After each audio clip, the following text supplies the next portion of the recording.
It is 10:20 a.m. Pacific Daylight Time. It's the third day of September 2025. This is episode 1060 of Bitcoin, and it's Cathedral 5. We're doing Cathedral Part 5 today. I'm not going to be talking about Bitcoin, although it will be mentioned, but this is going to be part of the ongoing series that I'm calling Cathedral, that describes an immense 1,000-year, 1,000-acre silvopasture farm, for lack of a better term. If you have not listened to any of the other Cathedral parts, then this is really not going to make a lot of sense to you. It can stand alone because we are going to be talking about biology today. We're going to be talking about specifically microbiology in the soil and on the plants and shrubs and trees and grass and forbs and legumes and all the other little plants that are going on. But we're going to be talking about microbiology above the soil and microbiology below the soil. Specifically, though, to get even more specific, we're going to be talking about biology that we add to the soil. And I know we've already talked about how cows, and ruminants and all these other little critters, that they're definitely adding to the microbiological component of the soil.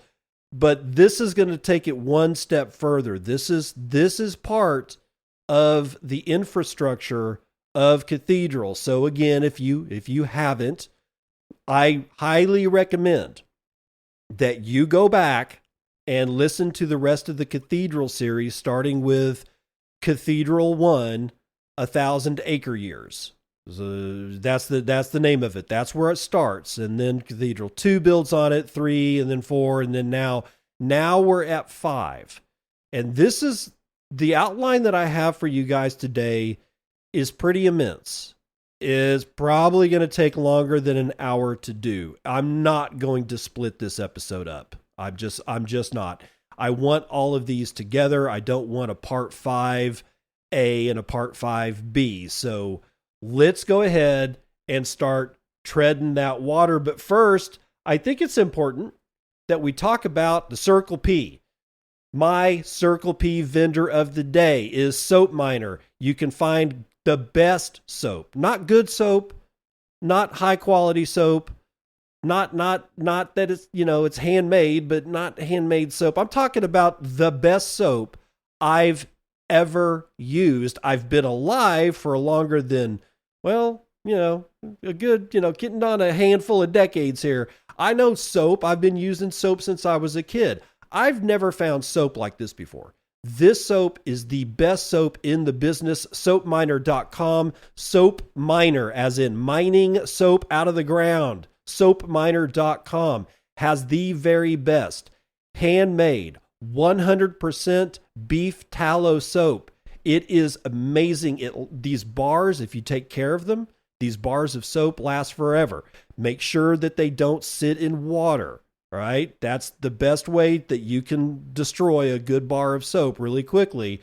You want to make sure that it is not sitting in a pool of water. And that goes for all soap, really. But this soap, this is special soap. And he only takes Bitcoin for it.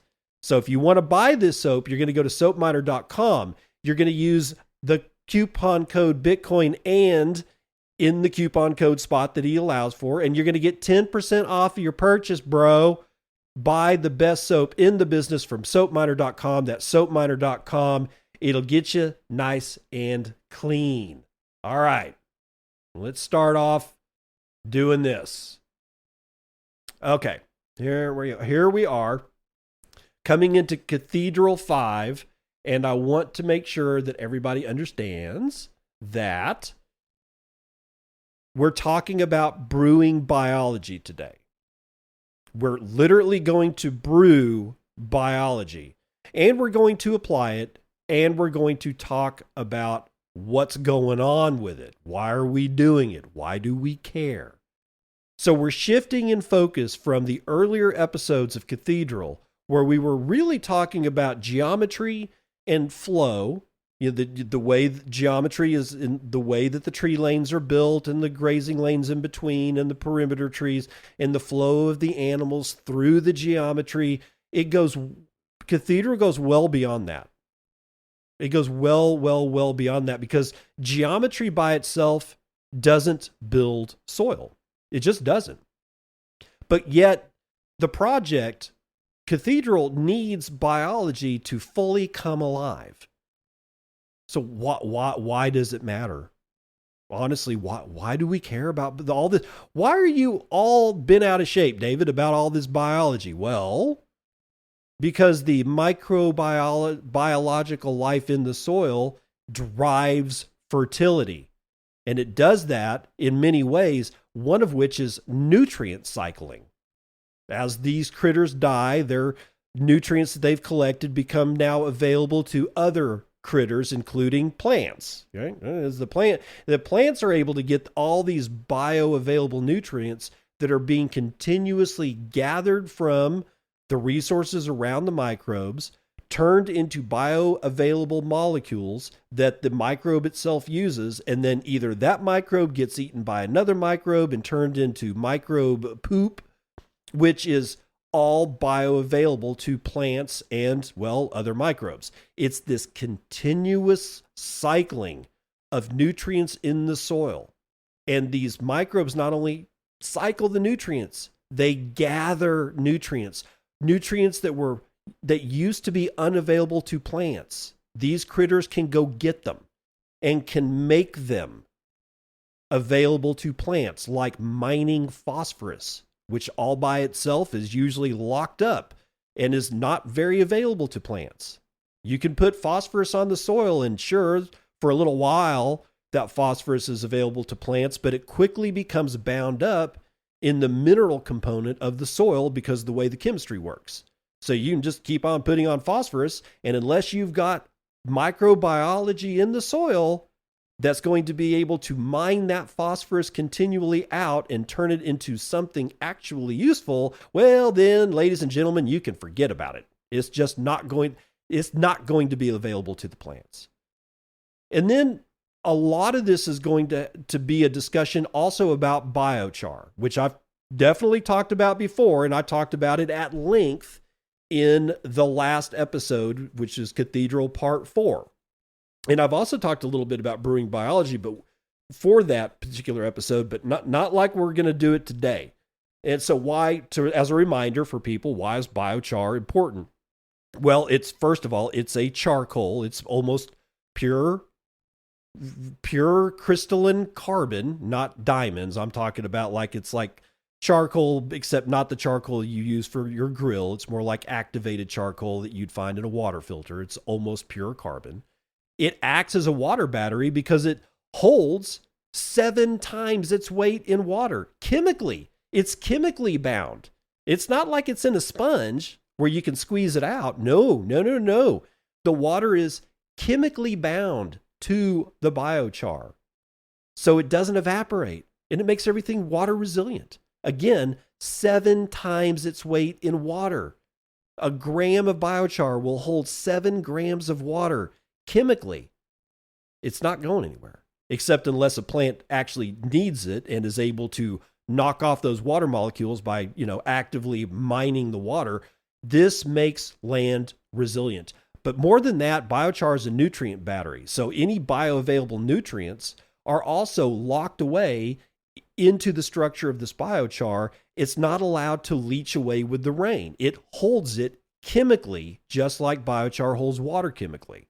And then biochar acts as a habitat for all these little micro critters, right? It's a porous structure.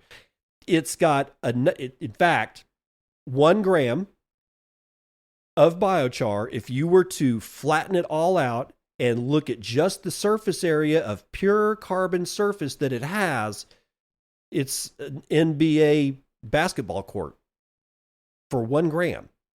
And think about how much nutrient you can chemically adhere to that surface of a NBA basketball court. Ladies and gentlemen, it ends up being quite a bit. And again, it's really taken up plant bioavailable nutrients like nitrogen, phosphorus, potassium, but also like micronutrients like calcium, magnesium, copper, and iron. It all is, it just sticks to this biochar like glue, right? So along with that, like I said, it's a habitat.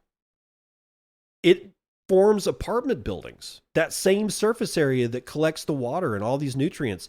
If you fold it back up, you end up with, it literally looks like an apartment building for microbes and like bacteria, protozoa, nematodes. Well, no, nematodes are a little large for it, but fungi. It all hangs out in there where they're safe from predators.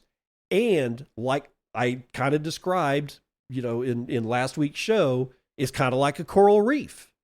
It literally emits new life. It's like families of people that live in an apartment building, and then but they keep having children. They're not like one and done, two and done, three and done. No, they keep generating new progeny, and it just spills out of the coral reef and it gets into the soil, and it makes everything better because it's actually functioning as a habitat. And together, the microbes and the biochar turn these static structures that is Cathedral into living resilience. So, brewing this biology. We're going to talk about brewing biology. We really need to talk about how it's applied.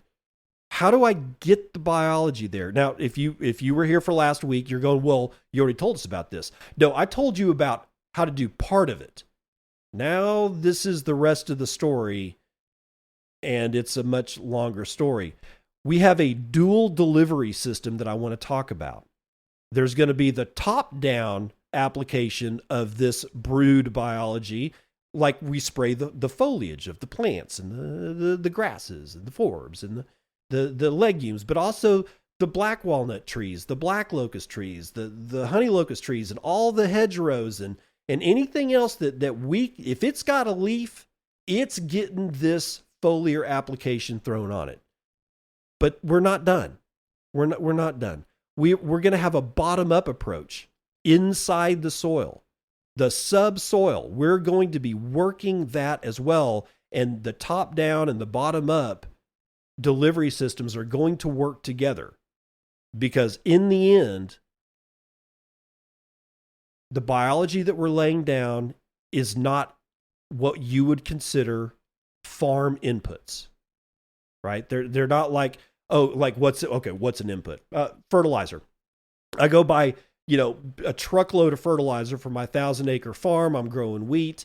It's mined somewhere else, or it's produced. It's not mined. It's actually produced. It's produced somewhere else. It comes in bags. They deliver it on a truck, and then I put it on my tractor and in bin and either broadcast it or liquid apply it. It's an input. I have to pay for it, and it comes from somewhere off farm. What I'm talking about today is not really as much of an input as much as it is infrastructure. It's infrastructure for the Cathedral system.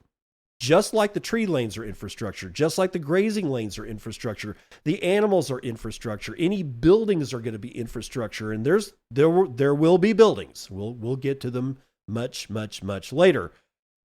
But it's infrastructure. It should not be seen as, oh, it's a bug in a bag or a bug in a jug, and we buy it from somewhere else. And no, because all this needs to be able to be brewed right there at Cathedral. And it needs to be brewed with items that are coming off of the Cathedral system. Compost that is made on site is going to be a part of that system. So for the rest of this show, the first third of this is we're going to be talking about land stewardship and the biological focus. But the final third, we're going to get into a little bit of economics. And we're going to delve into something that many of you might find utterly distasteful. Carbon credits. If you've heard me talk about carbon credits before, you know two things about how I think about it. One, carbon credits are stupid. They are just dumb. They are there to make, I guess the ESG folks feel good about themselves so they can do whatever they want to the environment, and as long as they're buying carbon credits, hey, they're okay, right? No, okay. Well, that's sort of true. That's the way that I feel about carbon credits. Here's the other side of that coin. If they're going to pay me money to put carbon in the soil, then I'm going to take their money. But I want to make deadly sure that I don't actually think that this whole carbon credit thing, the scheme, is anything but that. A scheme. Probably grifting, if not grafting, or whatever else you want to put it. But I'm not leaving money on the table. If somebody is going to help offset my cost to put a whole bunch of carbon in the ground, I'm taking it. Right? So it would be helpful to me if you kind of hold your nose as we go through the carbon credit thing, because honestly, it's not integral. It's not a make it or break it kind of thing for Cathedral, but it would seriously help a lot of people who are trying to combat this, and we'll get into that. Just saying, I need you to buckle up, because if you thought Cathedral was alive before, honey, you ain't seen nothing yet.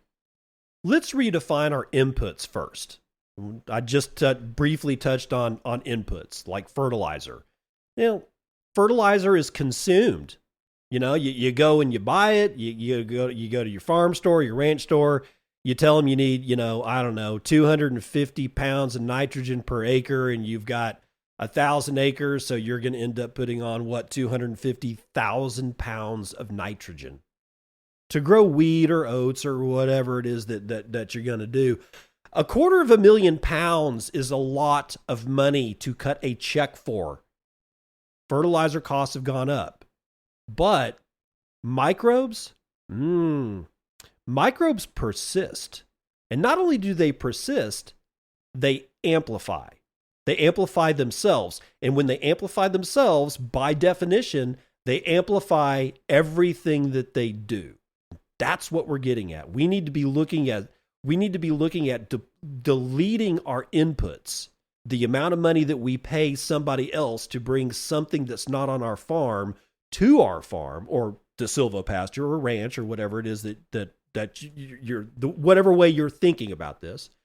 Instead of paying money going out and objects coming in, we need to make sure that money, at least as little as money as possible, goes out, and as much of our raw materials that we need to be working with are built on farm.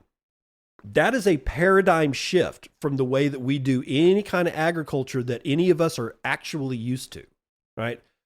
And then, so that's the microbe part, as like, we need to redefine that as an input, but we also need to redefine an input of biochar. Okay, that doesn't wash away.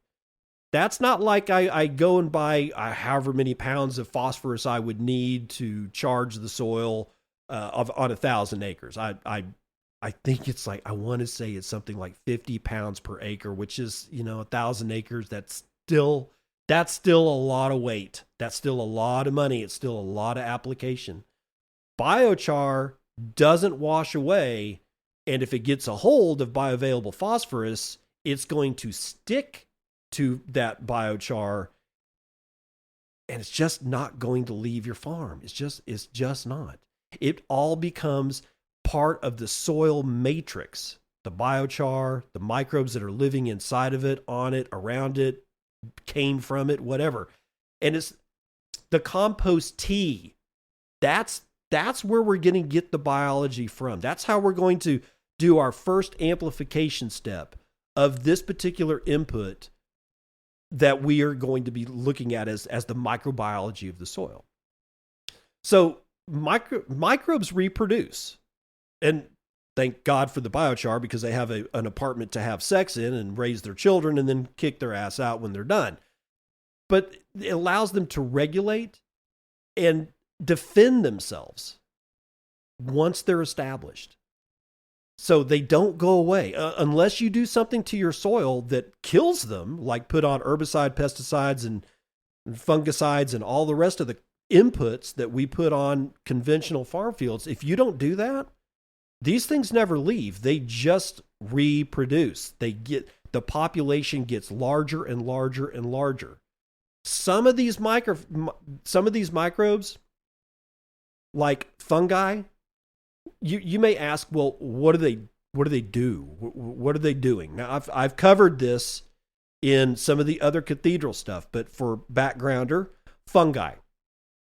These things produce organic acids that mineralize nutrients by dissolving rock. They get next to, like, let's say a phosphorus or a phosphate bearing rock, but the phosphate's all bound up in the matrix of the rock. They digest that rock with organic acids that they produce. It frees up the phosphorus. They take the phosphorus in and they trade it to the plant in return for sugar, which is the carbon-based sugar is, well, that's nature's currency. And by the way, that currency is built like Bitcoin on proof of work. It takes work to manufacture sugar. You have to pack energy into those carbon bonds. It is a perfect monetary exchange mechanism for nature. And that's exactly what fungi do. They dissolve rock, they harvest the nutrients out of it, they trade like things like phosphorus and other trace elements for the sugar. Bacteria, them sons of bitches take nitrogen from the air, of which is like, nitrogen is like 72% of our atmosphere. 72% of every breath you take is nitrogen, yet it's plant unavailable. But bacteria in the soil, they fix that nitrogen, which means they make it available. They make that nitrogen from the atmosphere available to the plants. They also help solubilize things like phosphorus. That enables plants to uptake phosphorus. They produce plant hormones, by the way, and those hormones can trigger immune responses in plants. That it makes the plant stronger. Some of these bacteria not only give them the nitrogen they need, they produce hormones that accelerate a plant's immune systems. Then we've got this stuff called actinomycetes. They break down very complex organic molecules like lignin and chitin, and they recycle that carbon into more usable forms in the soil. Lignin is part of wood. Chitin, by the way, is the shell of all insects and crustaceans in the ocean, like lobsters. That shell is made out of a polysaccharide actually it's a protein polysaccharide complex, so there's protein and sugars, and it fits together in a certain way that makes a hard shell, right? And lignin is a bunch of sugars like that are molecularly bound together that is almost impossible for anything but actinomycetes to break down. It's amazing. That's how one of the ways that we've come to find it. Well, it's one of the ways that wood breaks down fully in the soil. Without fungi and things like actinomycetes, we'd be buried in dead wood. We just would. And then there's things like protozoa. That's part of the microbe set here. They graze on the bacteria. They're like their own. Think of them as the ruminants of the soil, and they eat bacteria, and they poop out nutrients that are in plant available form. It's a microbial digestion, as it were. And then we have, getting up into like the little bit bigger scale, nematodes. These regulate microbial populations by essentially eating them. They're also sort of like grazers, but nematodes can be more like predators. They can go after larger things like protozoa. And they cycle nitrogen and other micro and macronutrients back into the soil. So this is part of the cycling. Everything is cycling here. And it's fungi and bacteria, actinomycetes and protozoa and nematodes. And they're all in the soil, and there's more, much more. We just don't have time to hit them all. But I want to talk just a little bit here. I want to make mention of this thing called endophytes. Bacteria, fungi, things like actinomycetes, they not only exist in the soil, they exist inside trees, bushes, shrubs, plants, grasses, forbs, legumes. They also exist inside of us. If you're one of these people that think that you got to wash your hands 10 times a day, if you were to see what's going on in your gut and how much bacteria is in your gut, you might get a little anxious. I'm just saying, we are the beings of this planet, whether you're a deer, a giant beaver, a human, or a giant walnut tree, you are shot through with bacteria, at least. Now, in the case of plants, those things are shot through from tip to tip. And I'm talking root tip to the top of the tree, all throughout the branches, all throughout the active part of the wood, all throughout the leaves is shot through with fungus and bacteria. And they're all working together. They're not working against each other. I mean, in the case of disease, yeah, that's not a good thing. But under normal circumstances with a normal healthy tree, that tree is infected tip to toe with all kinds of living critters. And so is grass, and so is forbs, and so is bushes, everything. It's not just the roots that have fungal connections. Those fungal connections stretch up all the way through the plant, all the way through the tree to the very top leaf. And that top leaf is shot through with bacteria and fungus. And it's all working together. That's what an endophyte is. And that word's going to come back up, by the way. I wanted to put that here because fungus and bacteria and things like actinomycetes, that's part of that. Not so much protozoa and nematodes, but bacteria and fungi, yes. That exists throughout every plant you see. And they're working in concert for the greater good. So the compounding effects of this application of biology. Remember, we're talking about spraying all the leafy surfaces, and we're also going to be putting this stuff inside the soil. Each application, because you should be doing this, the way that I think about Cathedral, this should be done multiple times a year, at least once a year, but every year. You never stop. If you were going to spend money putting nitrogen on your soil, then spend 1/10 of that and brew up biology and put that on your soil instead. Because every application layers more biology into the system.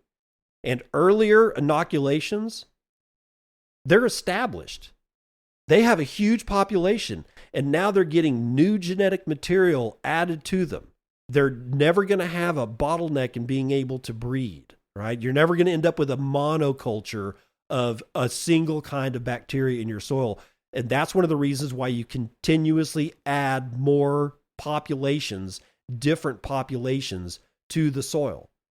And that earlier layers of the applications are going to inform the later layers of applications, but those later layers are also going to inform the earlier layers. You're going to have a genetic pool that is immense, and that's critical so that you don't end up with genetic bottlenecks, or you don't end up with one species that is so genetically identical to each other that one disease wipes them all out at once. Right? That's never going to happen in a system like this. And by the way, I just want to reiterate that all this is going to be associated, all this microbiology is associated with this biochar, this charcoal, this agricultural charcoal that we're going to be putting in the soil. And those particles, those biochar particles, are like emission points for new life. So they themselves will be emitting new layers of biology all the time. This is sort of like a circulatory system for the Cathedral system. The foliar spray, when we spray the leaves and the plants and the grasses and all that, it distributes biology top down. We'll get into more of that. And the subsoil injection distributes biology from the bottom up. Together, they mimic veins and capillaries and arteries that carries fertility throughout the system. Remember what I said about endophytes? when we do foliar sprays, we're allowing these microbes to enter the leaf and the stem and the branches. After a while, it's really the entry points are the leaf and the new growth on the branches.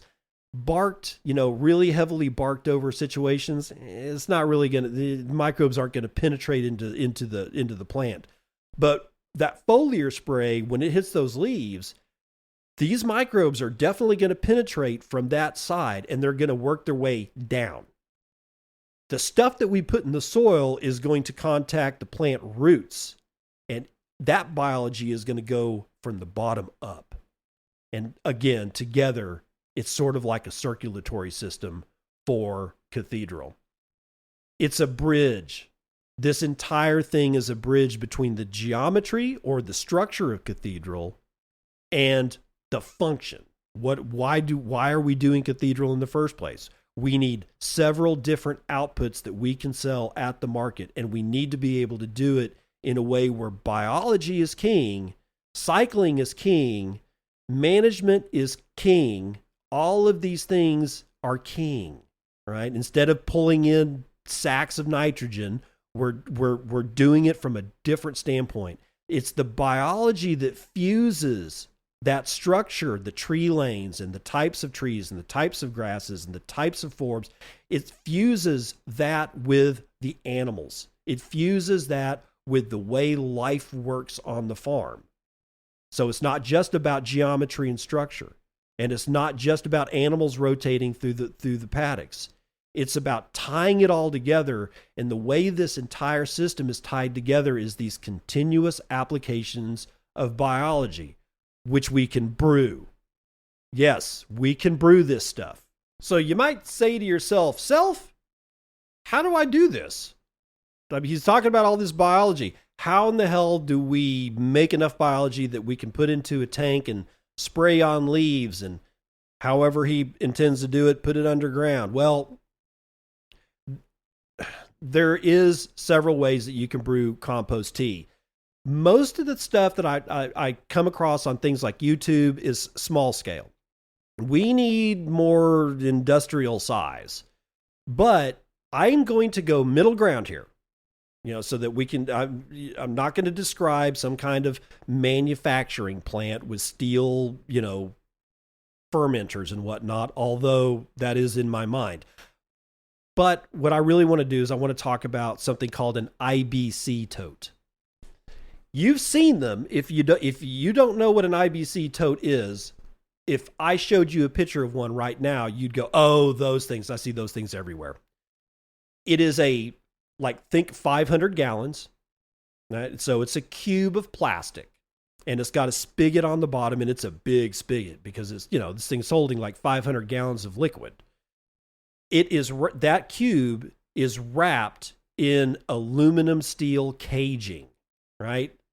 You've seen them. It's white plastic. Sometimes they're different colors. Most of the time, though, when you see them, they're white, and they have this aluminum caging around them that wraps all the way around it, and that's what gives that plastic structure so that as it bends out, when it's got 500 gallons of Heinz ketchup in it, that structure will not collapse in on itself and blow out.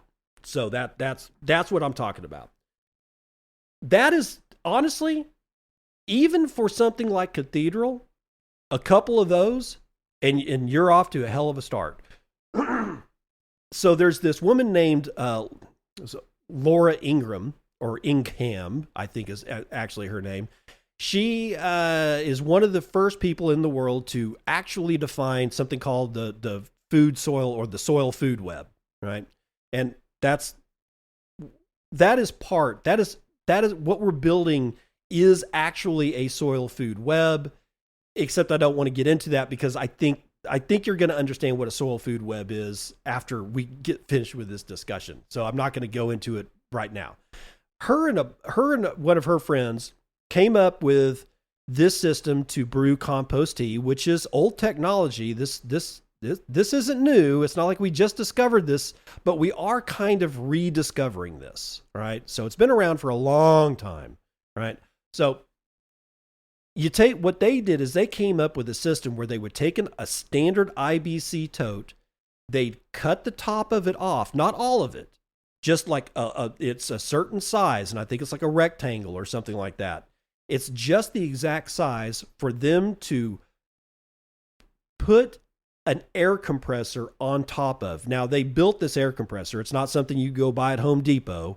It's got special arms and armatures and stuff on it, but it's essentially a gigantic air compressor. And you put that on top and you bolt it to what's left of the frame, the aluminum frame that is on top of the IBC tote. So it just gives you a port that goes in there. You make really good compost. And again, Laura Ingham, she's got like a $5,000 class you can take if you want to learn how to use a microscope and identify all the good critters in the soil and make an assessment as to whether or not your compost is really up to snuff. But I don't want to get into that. If you want to pay $5,000 for Laura Ingham's course, you can go do that. Let's just assume that our compost is high quality compost. It's got a lot of fungus and it's got a lot of bacteria. It's not filled with bacteria and fungi that are harmful to plants.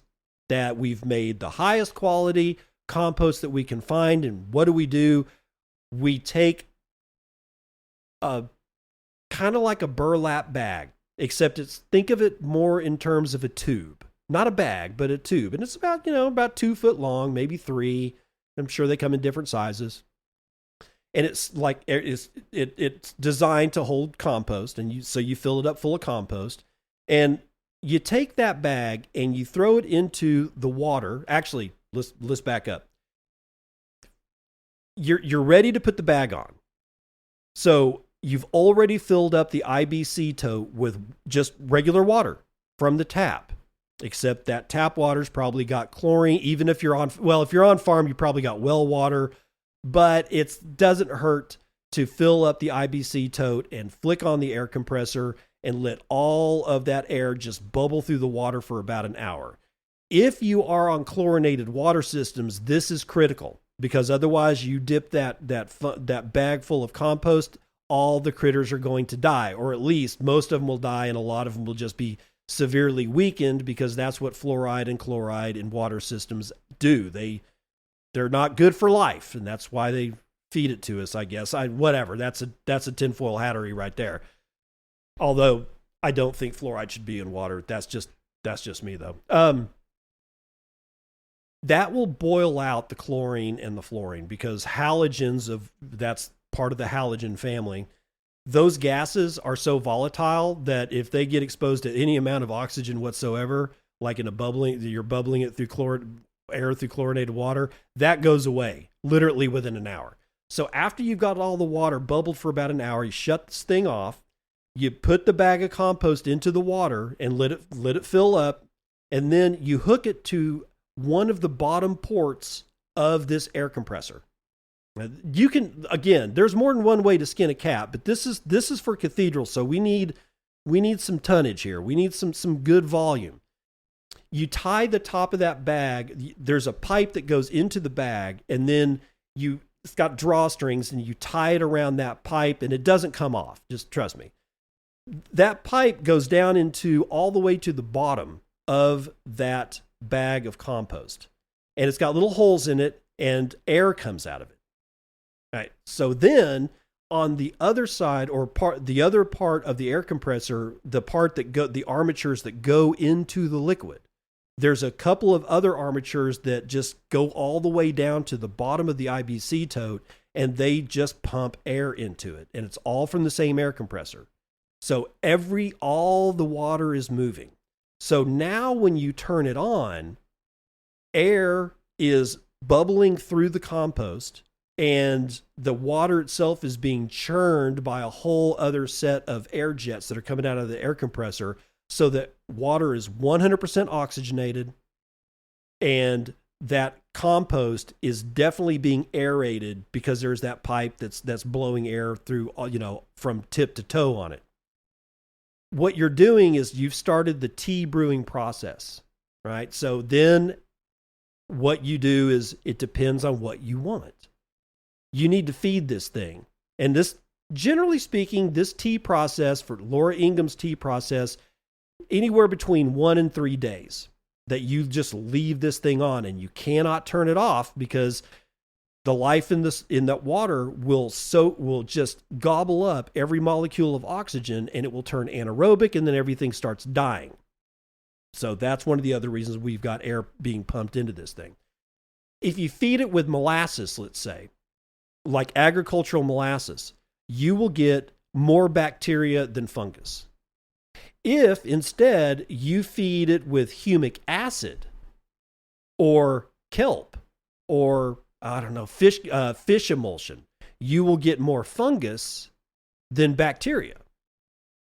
So right there is the basis for what effect do we want? What kind of bacteria do we want in there? What else can we adjust for our purposes? So the way that I would do it with Cathedral is that I would come at it from the standpoint that I want to start with a fungally dominated compost tea. Like for 2 days, I feed it nothing but fish emulsion and humic acid and fulvic acid and kelp, and I really don't feed the bacteria that much. I'm really concentrated on the fungus because I want a lot of fungus in the soil. I want a lot of fungus being able to cling to the leaves and the branches of all the trees and the shrubs and the grasses and whatnot. But I don't want it to be all fungus because I need other critters in there. I need diversity. I need niches to be filled. What a fungus doesn't do, a bacteria does. And what a bacteria doesn't do, another kind of fungus will do. So I start by just wanting to brew a fungally dominated compost tea first. Then I might start adding bacterial inoculants later in that brew process so that I avoid competition for the fungus. By sequencing, I can ensure a balance and effectiveness to the tea that I'm brewing. I can use automation and control to do this too. Dosing pumps can regulate the food inputs, like how much molasses, when do you feed it molasses, and the humic acid and the fish slurry. Dosing pumps will do that. Sensors can monitor pH, temperature, oxygenation. Automation stabilizes these conditions.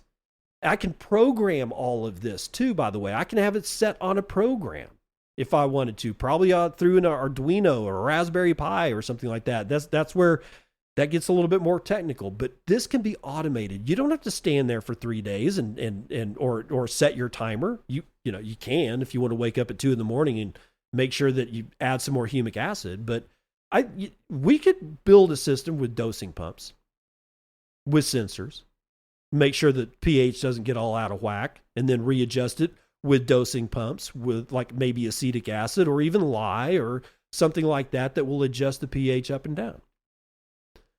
So once we have this brewed, this is when we start being able to do the applications.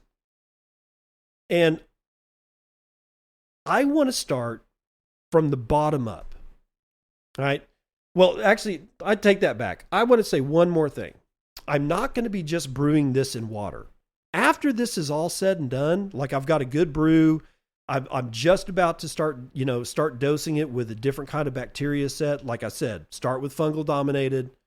And then right before I start putting in other stuff, I put in a whole bunch of very finely ground biochar to the point that it's almost a slurry.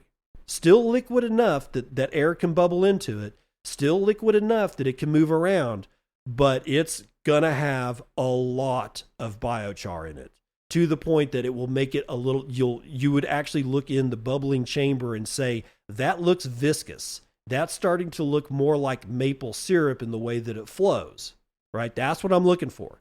Leave that in there for a couple, for maybe like 30 minutes to an hour, and then start dosing with different bacterial inoculants depending on what it is that I want to do.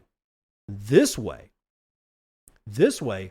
all of these critters that I'm brewing are not just staying in the water. they are starting to move into their little apartment complex. They're starting to take the TV up the stairs and get their friends with the pickup truck that has the sticker on the back that says, "Yes, this is my truck. No, I won't help you move." You hornswoggle. They're moving in to all these nooks and crannies into that is offered by the biochar. Now we're ready that we can take this entire IBC tote and think of it this way. This IBC tote is permanently fastened to a small trailer. We can just hitch that trailer up.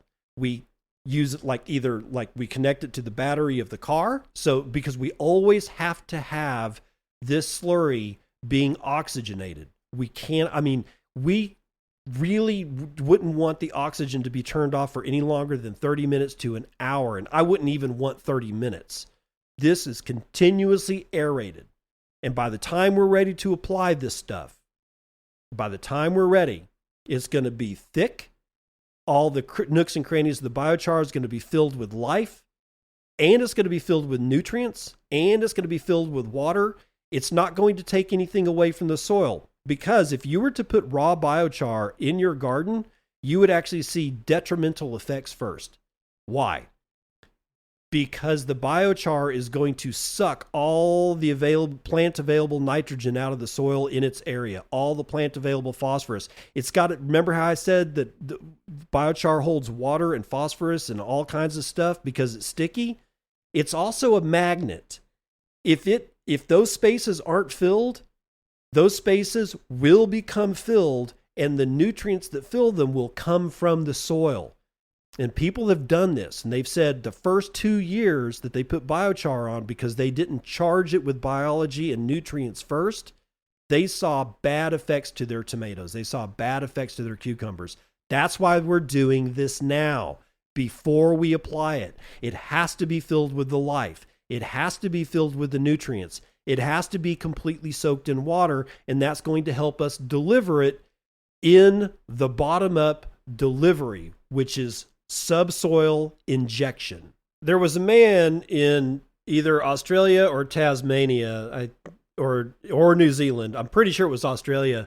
His name was P.A. Yeomans, and he invented something called the yeoman's plow. It's also known as a keyline plow. And this is the way that I envision subsoil injection of this life-containing biochar slurry into the soil. We need to get it down deep. Last episode of Cathedral, we talked about the life raft and putting down like biochar in front of the cows and letting them step on it. Honey, it's not going to get down any more than an inch, but it will have soil contact. Yes, it will. It's definitely going to help, and it's going to soak up it will actually become inoculated by the cow poop. So by the time the chickens get to it, and again, if you don't know what I'm talking about, this is Cathedral 4, a subtitle Life Raft. I go through it at length. All right, so if you haven't listened to it, go listen to that. So yes, and continual applications are always going to help. But what about this? What about the soil, 8 inches down, 12 inches down, 16 inches down, 3 feet down? We have done an immense job of destroying our soils in Europe, in Africa, in Australia, in America, South America, you name it, because of conventional ag. Because in this particular case, specifically because of plowing, because the carbon content in soils of the like let's just take North America, what would become the United States back when there ain't nothing but Native Americans and buffalo and wild giant beavers and giant elk and cave-faced bears and all that, whatever, all that stuff. It's been theorized that the percentage of carbon in the soils in the Great Plains was approaching somewhere around 15%. I think it was probably more. Right now, we're lucky to get 1%. Some farms report 0.5% of carbon in their soil at depth, not just the surface, at depth. Why? That carbon, as long as it's not exposed to oxygen in the soil, it stays there. It doesn't leave. It doesn't turn into CO2 and off gas into the atmosphere. Until you put a plow on it and you turn that soil over and expose it to the oxygen, you can't see it. But envision this: a tractor pulling a plow and flipping 12 inches of oil over on itself to create furrows. You might as that right behind that, from a chemical standpoint, it might as well be on fire. You can't see the flames, but they're there because the oxygen in the atmosphere is fiercely and quickly combining with the carbon that's in the soil to produce CO2. It is combustion. It's just not the way that you think about combustion. But every time we plow the soil, more carbon goes into the atmosphere. It leaves the soil. We cannot do this shit. So therefore, I make assumptions about where Cathedral goes. If it's anywhere in the Great Plains of the United States, we need to put carbon back in the soil, and we need to put it back at depth, at various depths, but getting down to 3 feet. How? Well, again, this is that keyline plow or the yeoman's plow. You get a tractor and you hitch up a yeoman's plow to it. The yeoman's plow can have 1, 2, I've seen them with 3. Hell, I've even seen a yeoman's plow with 5 shanks that go into the ground behind the trail, behind the farm implement that's pulling it. Like, it's the last thing. So just think of these shanks, these steel shanks that just plunge into the ground, right? And it rips about a 1/2 inch because the shank is about a 1/2 inch wide. Some are a little wider, but this is going to have to take a lot of stress, right? Because you're dragging it through soil at depth. At the very end of that shank is an inverted boat hull. Just think of a boat. Think of the bow of a ship. Now flip that ship over and take a section of that bow and then weld it to the bottom of the shank that's going into the soil. It's literally a boat hull going through the soil at depth. What does this do? So let's just think 12 inches down, 1 foot. You've got this boat hull thing that's running through the soil. It's not like this. It's not really like the soil just says, "Oh, sure, here, let me split myself for you so you can pass." No. It explodes the soil underneath the ground. It makes lateral fractures. It fractures the soil. And in compacted soil, you want this anyway. And for a little bit, for a little while, those fractures stay intact. Eventually, it'll all collapse back in on itself. But generally speaking, you might think, well, David, you just said if we expose this to air, the carbon's going to go away. Yeah, if you plow it and allow a bunch of surface area for oxygen to get to, then yes. But if you plunge the plow well into the ground and you drag it through the ground and it explodes 12 inches beneath the soil, and the only thing that is exposed is a 1/2 inch crack at the top of the soil, honey, you're not getting that much oxygen in there. It'll be fine. You'll be fine. We'll all be fine. And it's going to completely decompact that soil. So how does this help us? Let me just back up a little bit. The water infiltration mechanics for your soils, especially in compacted soils, has just changed. If you do this on contour, you drag like three hooks or like 3 implements behind this yeoman's plow, right? You've got 3 shanks going into the ground, and they're separated by, I don't know, like let's say 3 to 4 foot away from each other. Like you don't want them really, you don't want them really close together. Then if you drag that on contour, if it rains, the water that rolls off is going to contact one of these slits that you've made in the ground, and it's going to go directly 12 inches down. And that water is going to stay on your farm. It's going to stay inside Cathedral. If it's flat, you don't really have to worry about contours because you're not on a hill. Well, then it doesn't really matter. But the water is going to be able to find its way way, way, way deeper as it rains than it ever would have, especially in compact soil situations, in which case the water just rolls off. It rolls onto somebody else's farm, and you don't get to keep the water. You want the water. This is a way to make sure that you harvest all the water that you can. The problem is, and it eventually builds soil. Eventually, we can bootstrap that by injecting this slurry that we've been talking about directly into that crack. But if we don't do that, even though the keyline plow system harvests water and builds soil eventually, in another use of the word eventually, that soil will collapse back down and you have to subsoil again. I don't want to drag implementation through the soil all the time. It costs diesel. And if you've got a good, a whole bunch of really good fungi, in the soil, you can disturb them. So you want to keep even a keyline plow disturbance down. You sure as shit don't want to plow like conventional plowing. But we've got to engineer something here, ladies and gentlemen. Here comes the engineering play. We've got to manufacture a pipe that sits behind the shank that goes down and has some kind of injection head at the very end of it, right behind the boat plane. And we've got to be able to fill that crack from 12 inches down all the way to the top of the crack at speed, which is about farm speed on something like this, 3 miles an hour. Something like that. So we're going to have a lot of slurry.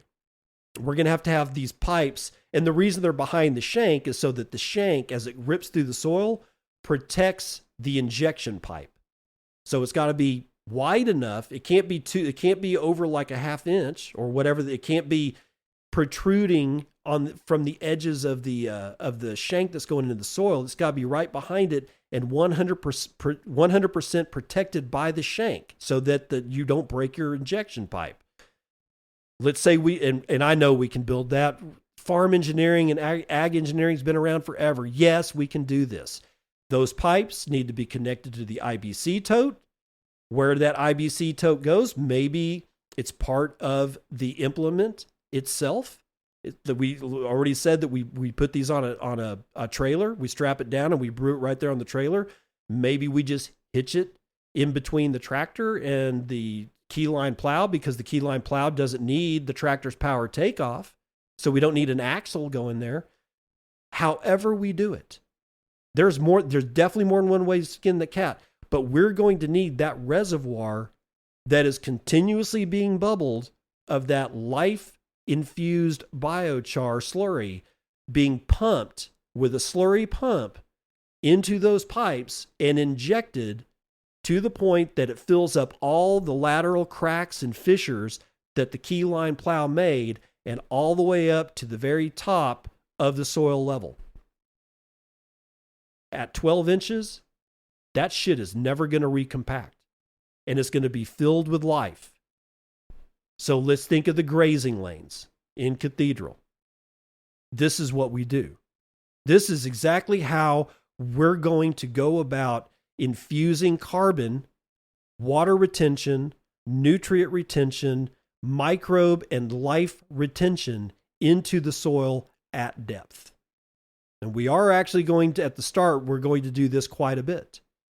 We're not going to do hopefully after a while, we don't have to do it anymore, but I can load up my soil with a lot of carbon, a lot of life, a lot of water holding and nutrient holding capacity with this system.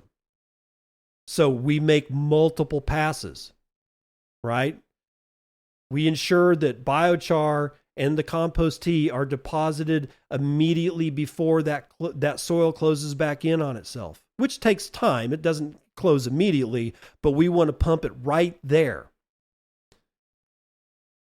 But we can do multiple depths. I've been saying 12 inches, which sounds like, it might be a little deep because we're dragging this steel cutter through soil. And if you've got compacted soil, you know how cement-like that shit can be. This can do it. I've seen it done. I've seen it done on several occasions. Subsoiling is a thing. This isn't new technology. This is very old technology. It's just a new way to apply it. But we also need this stuff at 6 inches. Well, can we do 6 inches? We certainly can do 6 inches. We can do 12 inches. We can do 16 inches. We can go down to 24 inches. Ladies and gentlemen, we can go down to like 3 feet. After that, and actually between 2 and 3 feet, depending on how compact your soil is to start with, there may be some problems. Let's assume that we're not, and we can go all the way down to 3 feet. That's how far down I want this stuff. So I might start with just doing 6 inches and drag these trenches, do this entire keyline plow and subsoil injection system throughout the entirety of all the acreage of all the grazing lanes. And then next year, I do it again at 12 inches. And then the next year, maybe 24 inches. And then the year after that, 36 inches. After that depth, I become more unconcerned with what's going on at below 36 inches. But as you can see, we can put a lot of carbon and life, a lot of life, a lot of nutrient retention, a lot of water from 6 inches, actually all the way at the top of the surface, because the cows are walking over, the biochar that we put on, that I described in Life Raft, last week's episode of Cathedral. I can go all the way down to 36 inches. I can put a lot of this stuff in there. So as I said, we break up the subsurface layers without disturbing the surface, so we're not really doing anything to the carbon that's already in the soil. And we improve the infiltration and the root penetration at the same time. So it's not just about water infiltration. Since we're breaking up all this compaction, the grass roots, the forb roots, the legume roots, all of a sudden, they're like, holy shit, I can put roots everywhere. I'm not blocked in any direction. And when those plant roots start contacting all that life and all that soil, oh, honey, that's when things start to really fly. And since we've done this all the way down to 36 inches, we've got a lot of room for those roots to flow down.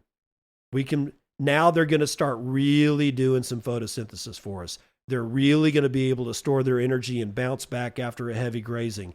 They're really going to be protected against disease and drought and nutrient deficiencies because we put a huge water, nutrient, immune system, life-giving battery, square inch to square inch everywhere in the graze. This is a long-term carbon reservoir.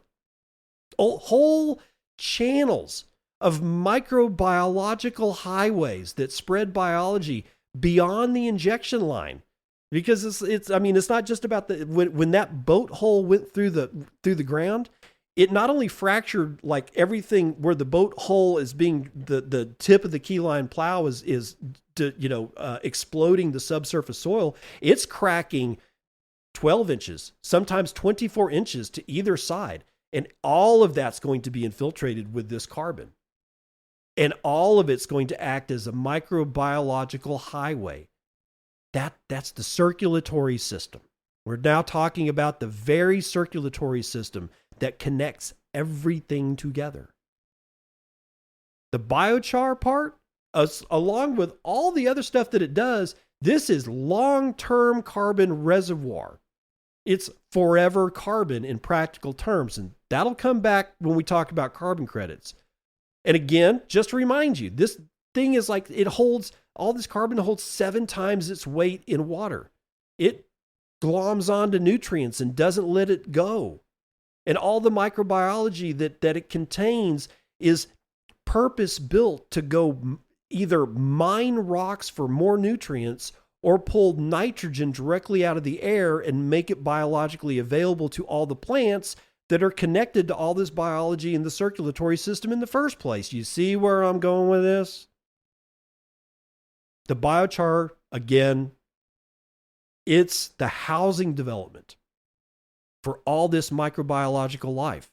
And unless you do something rather stupid, like use a side on it, herbicide, pesticide, fungicide, nematicide, all these sides, they'll always be there. And it's the herd underneath the ground. You feed the herd on top of the ground with grasses and forbs and herbs, but you've got to feed the herd that lives underneath the ground, because they're going to make sure you have something to feed the herd above the ground.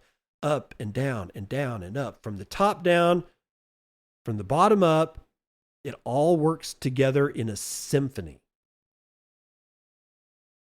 So, what about the trees though, Dave? What do we do in the tree lanes? You're not dragging a key line plow through that. You could do some serious damage to the roots. Yeah, you could. Yeah, you could. So there's another type of injection system that we can use. It's called a VOGT injector system. VOGT. I believe it's manufactured in Germany, but think of a jackhammer. This injection system is just like that. It's a pneumatic jackhammer style tool for a single point injection of whatever it is you want to inject. And you know what we're talking about. We can inject this life-infused, nutrient-infused biochar directly into the ground, but instead of as a trench, we can do it as a single point. Why would we want to do that?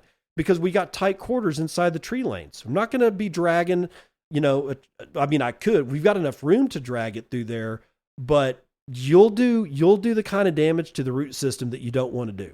You really will. You'll be hitting really heavy roots, and that is a disease vector just waiting to kill out an entire tree lane. But we can use a single point injector like the VOGT injector system, and it does the same thing. It fractures the soil from below, and then it delivers our life-infused slurry. It's also ideal for things like residential lawns and golf courses and orchards and other high traffic areas, because when you do this, when this jackhammer goes down into the ground and you hit the button and this giant air compressor, you've got this huge reservoir of highly compressed air, and it all releases as a slug and just shoves this stuff down. It explodes the ground, but fills all the cracks with this carbon, this life, these microbes. It's not going to compact again. It's not, and water will infiltrate. So yes, this thing works in all kinds of places. And this is what I would use for the tree lanes. And every once in a while I would go through and I would find the parts of the tree lanes where the root lines or the root balls, or rather what's called the drip lines of the root system, where they're all connected together. I don't want to do this by a trunk of a tree. I want to come out to the drip line. So I need to find out where most of the drip lines are connected to, like the honey locust tree, the black locust tree, and the black walnut tree. And that's my injection point, because that's going to help fuse all those trees together with that mycorrhizal fungi I keep talking about. Now, that's already going to be there in the first place, but there's no reason not to keep injecting this stuff into the soil because of its water retention, because of its nutrient retention, because it's going to continuously spill life to the very things that are built to harbor that life, not just the biochar, but the tree roots. They form these associations with all these trees. They harvest minerals and nutrients for the trees, and the trees in turn give these critters the best currency since Bitcoin, sugar, which is a proof of work currency. And I'll do an entire article on that, I promise. But that's how we're going to start injecting all the carbon that we want into our soil to do all the good things that we want it to do in our soil from the bottom up. Next, we go top down. So, foliar spray. This is how we're going to get this biology introduced from the top down. We've taken care of the grazing lanes. Hell, we've even taken care of underneath the tree lanes, and all that's going to work for us. But now we need to start thinking about foliar applications of this exact same thing. So, compost tea brewed with fine biochar particles. Maybe quite not as slurry-like, maybe a little bit lighter of a mix, maybe even a little bit heavier. I am not going to pretend like I know exactly how all of this is going to work. Because like I said before, like Mike Tyson says, everybody's got a plan until you get punched in the face. Things will change.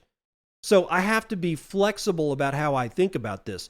So I'm thinking, though, that we probably wouldn't want to have as much biochar applied in this particular brewed compost tea, but we would do the compost tea the same way, fungal dominated at first, and then adding whatever bacterial critters that we want to it, depending on what effect we might want to get. And I'll get to that here in a second.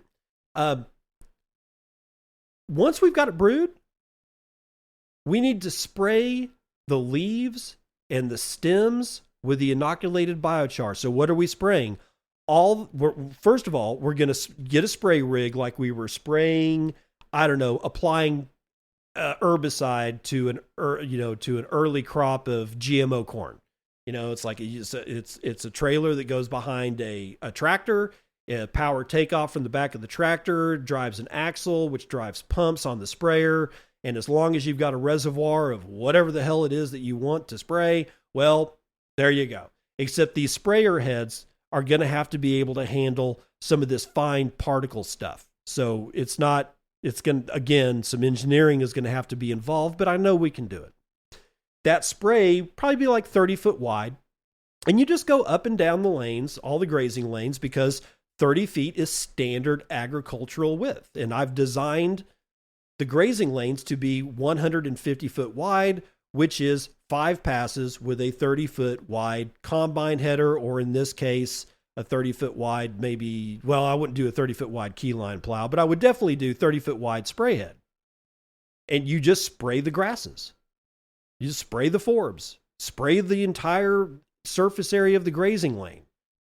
That's going to inoculate all of those plants with what it is that we want it to be inoculated with. And we'll get to that in a second. It essentially turns every brand new stem, new growth stem and leaf surface into sites of microbiological colonization. And that sounds bad. It sounds like you're making them all sick. That's how diseases get in. Exactly. But I want to make sure that they're always dosed with something that gets into them that are good, that help fight disease, help fight infection. And more, we know what those things actually are. I need to spray the leaves with good types of fungus, with good types of bacteria. And they will, if they've got long enough contact with that leaf, they will find their way in and they will become endophytes. Remember, I talked about endophytes at the beginning of this episode, or towards the front of this episode. These critters, once they're bacteria, as long as they're outside the plant, but the minute they take up long-term residence inside the plant, they are now effectively endophytes. They are endophytic. They are inside, endo, right? So they will do what they do. And in a lot of cases, they're doing all kinds of wonderful stuff. They're doing plant hormone regulation. They're boosting the immune system.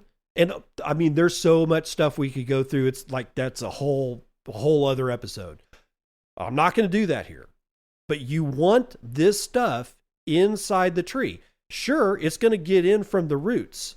I want to make sure every single year, maybe even twice a year, that every leaf surface of every tree, of every hedge, of every grass, of every forb, of every legume is coated with the biology that I want to have there. Why or how, basically, how do we do this? I got an idea about that. Remember how I said I want a fungally dominated compost tea to begin with before I start adding in other stuff? I got a theory. Now, it's got to be proven out, but just bear with me. There's this stuff called glomalin. And I don't think I've talked about it in the Cathedral series before, but I've been on several other podcasts talking about soil. I've talked about it there. I've had a couple of other episodes where I've talked about it, but the short version is that glomalin is a glycoprotein. So it's got sugars and protein, or, well, amino acids and short amino acid chains. Oligopeptides is another way to put it. They're not like a whole huge protein, but they're molecularly complexed together. And they're bonded. They're molecularly bonded to each other, so they don't really break off of each other, right? This glomalin is like glue. And it's produced by arbuscular mycorrhizal fungi in the soil. And there's probably a couple of other things too, but what we really know about is that we know at least arbuscular mycorrhizal fungi in the soil, and this is the same fungi that connects tree to grass and grass to legume and legume to shrub and shrub back to the original tree in a giant communications and trading loop. It's like the Silk Road, and the sugars from one tree actually feed the grasses, and it's amazing the way they trade water and resources and nutrients and information. But this is you've heard me talk about it before, but this is the same stuff. One of the things that it produces in spades is something called glomalin.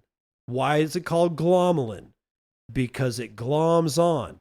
It gloms on to soil particles especially. It's exuded outside the arbuscular mycorrhizal fungi in the soil, and it permeates into the soil, and it causes friability in soil, which means it's like soil, it makes soil looser. It aggregates soil particles together. And without it, you get highly compacted soils. There's other reasons for compacted soils, but this is one of them. But it's very glue-like. It's a very high molecular weight molecule.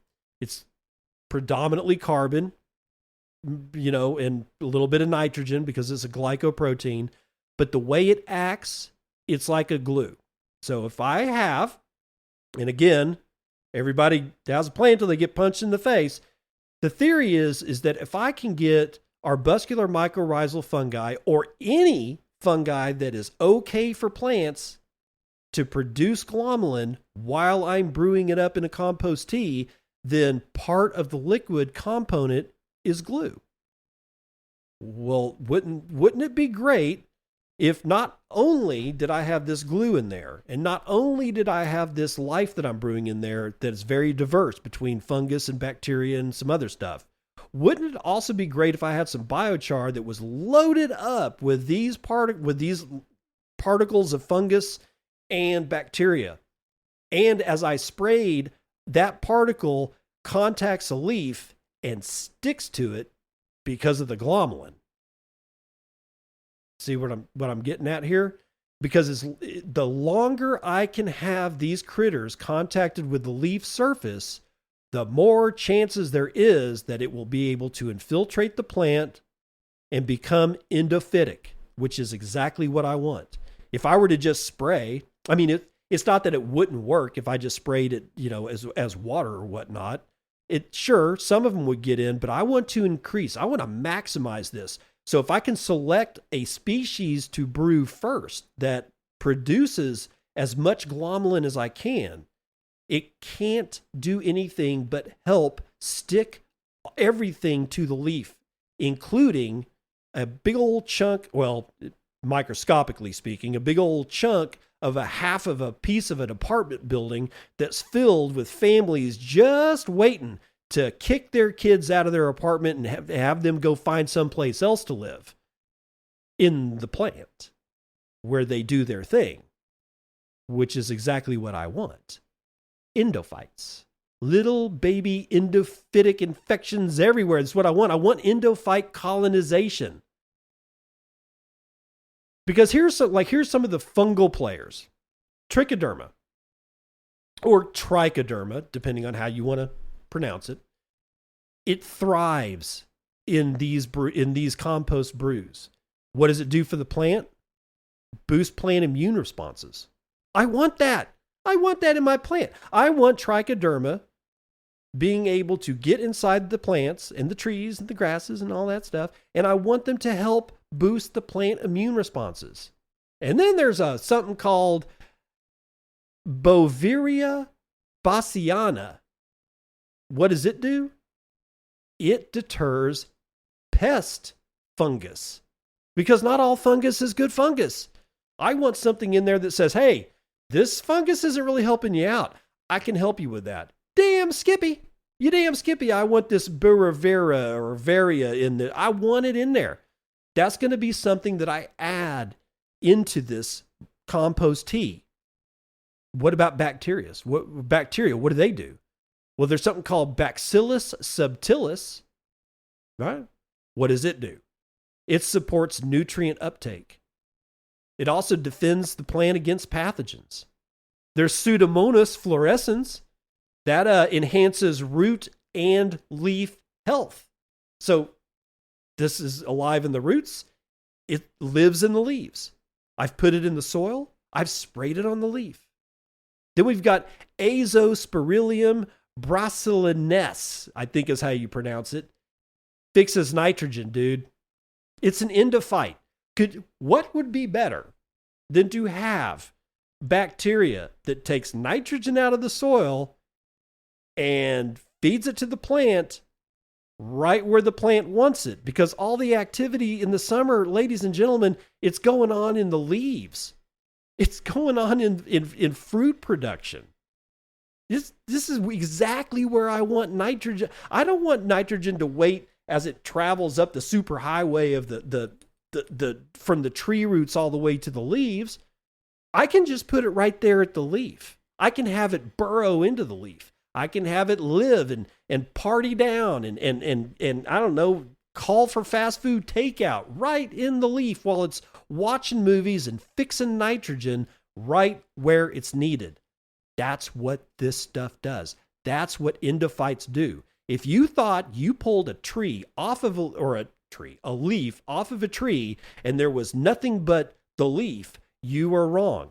You are just as wrong with that assumption as if you think your intestines don't have more bacterial cells in it than are present in your entire body. Because what I just said is true. You have more individual bacterial cells in your body than your body itself has human cells. What do you think about that? So endophytes set up inside plant tissues, and they sort of act like market stalls right where they're at. I've talked at length about the market stalls that are set up in roots by arbuscular mycorrhizal fungi. Well, now I can do it directly in the leaves, in the stems. You know, the new growth stems, not the old growth stuff. That's probably at this point kind of impermeable, but new growth, yeah, it'll happen. I can get stuff right in there. That skin is pretty thin. And as long as I got glomalin and I can make sure that I've got I can chuck, a whole, Chicago projects, half of a freaking apartment tower and have it stick onto the leaf or the stem. Yeah, endophytes are going to just run freaking rampant. And as long as I make deadly sure that I'm not introducing a pathogen to that tree, dude, I'm golden. Next, we're going to come up and talk about some service models and client applications, because we've kind of gone through what it is that I need to touch on as far as Cathedral is concerned. We've got it in the soil. Now every leaf surface is coated with it. And by the way, to coat the leaves, it's a different kind of sprayer, but they have them. Again, I'm not having to build anything that much new, except for like the injector on the back of the shank of the yeoman's plow is about the only thing that I really need to mess with, and to make sure that the spray heads on the sprayer would be able to take at least a little bit of, particulate matter without clogging up. After that, man, everything else is golden. And the sprayers that orchards use to do foliar applications, and in some cases, they're foliar applying compost tea because they know what's good. I can literally just drag one of these tree sprayers inside the tree lane and just point it straight up and drive it down one side of the black walnut trees and down the other side, and all the underside of the leaves are coated. Then I can go to the outside of the tree lanes and I can just put it up at an angle and I can just spray it and go up one tree lane and down the other, and all the outside of the leaves are done. And I just know that I would be able to get enough surface area contact to have enough sites of infiltration for these critters that this is going to be some of the healthiest trees, most well-defended trees ever. But it doesn't have to necessarily stop there, because Cathedral is about integration. Would I want to buy a sprayer just to only do it 2 times a year? Would I want to buy and that would be like for the grazing lanes. Do I really want to buy something like a tree sprayer and only do it like a couple of times a year? What if I can offer this service to other people and they pay me money? That's where this is sort of like a kind of like a foreshadowing of what we're going to talk about with the entire system of Cathedral.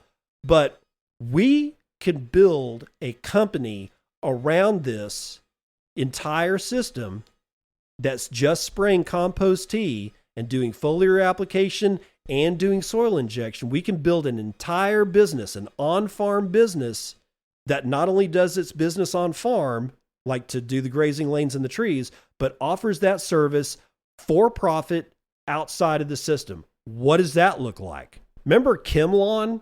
They'd come out to your house and they'd spray your lawn with that green goo, and it was just nothing but just high powered chemistry. Yeah, we could do the same thing with this system. We could use the exact same application systems that ChemLawn used to use, and they've become something else. That service is still around, and they put all kinds of nasty chemistry on your lawn. But we could use that same exact application, use that same application infrastructure to do a residential lawn, charge them the same amount of money, right? I could get portable equipment, that to do this on lawns without, damaging their sprinkler. I'm not gonna, I mean, that's at least for, the foliar application, but what if I wanted to get, inject this stuff into their subsoil? Well, I'm not going to drag a keyline plow across a half acre or quarter acre or even 1/5 of an acre front yard. I'll kill their sprinkler system. And that's where that VOT injector comes back in, right? I've already got the gear. I'm not applying foliar applications and subsoil applications every day to Cathedral. I should have a whole crew that goes out into the nearest city and says, hey, we can make your lawn look awesome without chemistry. We're just going to put life onto it. We're going to put life underneath it. And I can use all the same stuff except the keyline plow. But I've got the VOT, right? I could offer this service to ranches and farms where I could use the keyline plow for slurry injection. I could cover thousands of acres in a season. I could do multiple depths to ensure permanent decompaction of their soil and give them long-term fertility as well as water holding capacity. Golf courses? Well, I'm not going to keyline golf courses, but again, we've got the VOT injector. We can do foliar applications on a golf course. We might be able to get some real money out of that, guys. We could deliver biology without tearing up any of these sensitive surfaces. Orchards? I could deliver these services to orchards. I'm not applying this every day to Cathedral. I don't want idle equipment. That just doesn't make sense. I don't want a depreciation schedule on something that's, got a weed growing next to it because it doesn't need to be moved for 2 more months and hasn't been moved for the 2 months before. It's just sitting there doing nothing. I can wrap a crew around that equipment easily. I can tell golf courses and ranches and farms and the residents inside cities that they can reduce chemical use and use less water and disease, make their lawns disease resistant. Who doesn't want this shit? Especially if I can prove it, right? So we've got homeowners as a market. I got ranchers as a market. Organic farms as a market. I got turf managers as a market. That's a thing, by the way. That's a real job. It's just, you'll find them at golf courses. They're called turf managers. But guess who else might want this? Municipalities. Parks and recreation, bro. I've seen some very large parks with very large sprinkler systems. Do you think they'd want to reduce their dependence on water and how much water they actually use? Do you think they'd want to be able to capture more water from rain events? You betcha. You betcha. They just need to be educated.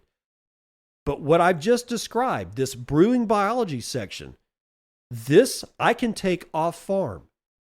I can use it on Cathedral, and I can use it outside Cathedral. And this is the first time we start getting into a little bit more. Like I said, I'm foreshadowing what's to come, but this is sort of the first thing about how do we get double duty out of everything that we do. And this is the first instance of that. This is a lawn care business. This is a ranch care business. This is a farm care business. This is an orchard care business. It's a municipality parks and recreation contractor. It can make money all year round. Well, maybe not in the winter, but you get what I'm saying. This is the way that Cathedral needs to work. Everything about it needs to do not just its function. It needs to be able to perform another function. It needs to be completely maximized as much as humanly possible, right? How might we get help from world governments? Oh, let's talk about that. They're going to help us build this business. I want to talk to you about integration into, the carbon economy. It's coming, whether you like it or not. It's like AI, like automobiles. It's like the invention of the telephone. Everybody hated it. They were all going to fight against it. It was a terrible idea, and they were going to be able to stop it in its tracks. And guess which one of those technologies got stopped? None. The internet's still here.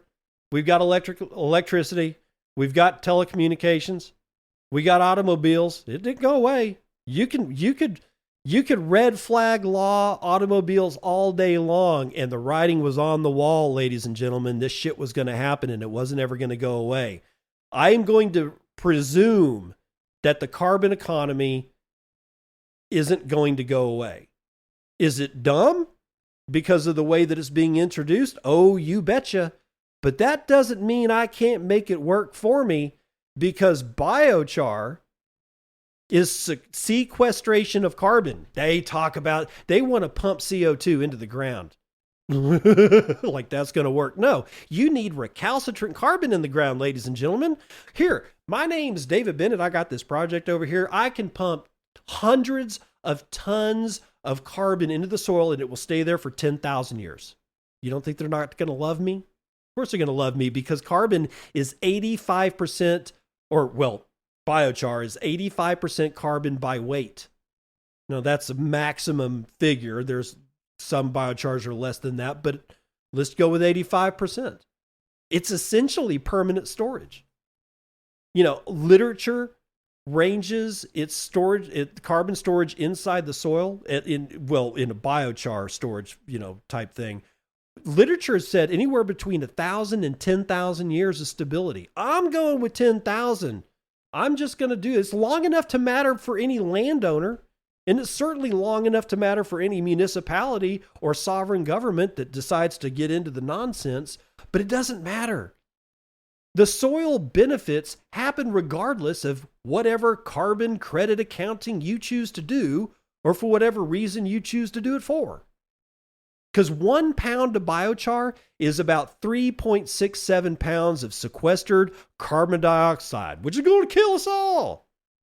Well, I want 1 pound of biochar in my soil. I want tons of biochar in my soil because of all the cool shit that it does, that you already know that it does, right? I got biochar acting as both a soil amendment and a verified carbon lockbox.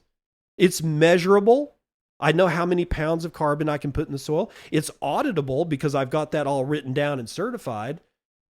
And those numbers allow me markets that normally people don't get a chance to get to. Specifically, it allows me entry into the carbon market. Like, for example, 1,000-acre deployment of like this subsoiling thing we've already talked about. Like I've already done it. I've already done it to Cathedral, right? Let's say that I've made my first pass on 1,000. Well, we'll just say like 1,000 acres before we even plant all the trees. I got 1,000 acres. The soil's jacked anyway. I'm gonna have to do these applications anyway because I need to put cows on there so I can start making money so that it kickstarts this whole system. I'm gonna do the entire 1,000 acres. And I'm going to pay special attention to putting this carbon where the trees are eventually going to go. But I'm going to do all 1,000 acres.